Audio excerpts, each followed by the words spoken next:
এবার আপনাদের আপডেট দেবো একেবারেই আবহাওয়া কেমন থাকবে দিনভর। বৃহস্পতিবার পয়লা মে, কোথায় কোথায় কেমন আবহাওয়া থাকবে এই সমস্ত বিষয়ে আপডেট নেব। সঙ্গে রয়েছে প্রতিদিনের মতন তুতুন একেবারেই দেখো। তোমাকে প্রথমে শুভ সকাল। আর বৃহস্পতিবার পয়লা মে, আজ থেকে গাঙ্গেয় পশ্চিমের জেলাগুলোতে যেমন বীরভূম, বর্ধমান সহ 2 মেদিনীপুরও রয়েছে হালকা থেকে মাঝারি বৃষ্টিপাতের সম্ভাবনা এমন শোনা যাচ্ছে এবং একটা সূত্রের খবরও পাওয়া যাচ্ছে। পাশাপাশি তোমার কাছ থেকে আপডেট নেওয়ার চেষ্টা করবো ঠিক আবহাওয়া দিনভর কেমন থাকবে আজ থেকে শুরু করে। গৌরব, তোমাকেও শুভ সকাল জানাই এবং তোমাকে বলে রাখি, কলকাতায় আজকে তাপমাত্রা সর্বোচ্চ 33 দশমিক 33 ডিগ্রি এবং সর্বনিম্ন 24 ডিগ্রি সেলসিয়াস।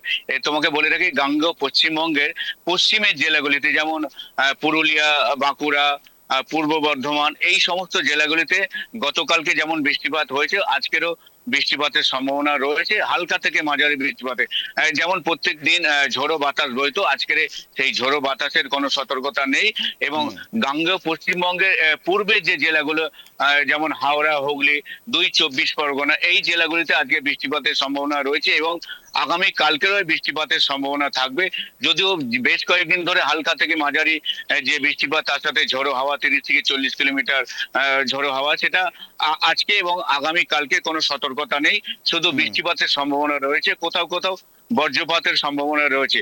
পাশাপাশি তোমাকে উত্তরবঙ্গের ক্ষেত্রে বলে রাখি, উত্তরবঙ্গেও হুম। দার্জিলিং, কালিম্পং, জলপাইগুড়ি, এই সমস্ত জেলাগুলিতেও বৃষ্টিপাতের সম্ভাবনা রয়েছে। হালকা মাঝারি যে ঝড়, সেটা কোথাও নেই। পুরো বঙ্গে কোথাও ঝড়ের সম্ভাবনা নেই। এবং 4 তারিখ পর্যন্ত একই পূর্বাভাস রয়েছে। হালকা থেকে মাঝারি বৃষ্টিপাত উত্তর এবং দক্ষিণ এবং দক্ষিণবঙ্গের পশ্চিমের জেলা এবং পূর্বের জেলা, সমস্ত জেলাতেই বৃষ্টিপাত চলবে আগামী 4 তারিখ পর্যন্ত, এমনটাই জানিয়েছে আলিপুর হাওয়া অফিস। বেশ, ধন্যবাদ অতুল তোমাকে সঙ্গে থাকার জন্য। দক্ষিণের বিভিন্ন জেলায় মাঝারি থেকে হালকা বৃষ্টির সম্ভাবনা আপাতত তেমন থাকবে না পরিস্থিতি, অর্থাৎ ঝোড়ো হাওয়ার বেওয়ার কোনো ব্যাপার নেই। মাঝারি বৃষ্টির সম্ভাবনা কালিম্পং, দার্জিলিং, উত্তরবঙ্গের একাধিক জেলাতে ইতিমধ্যেই হালকা থেকে মাঝারি বৃষ্টিপাতের সম্ভাবনাও জারি করা হচ্ছে।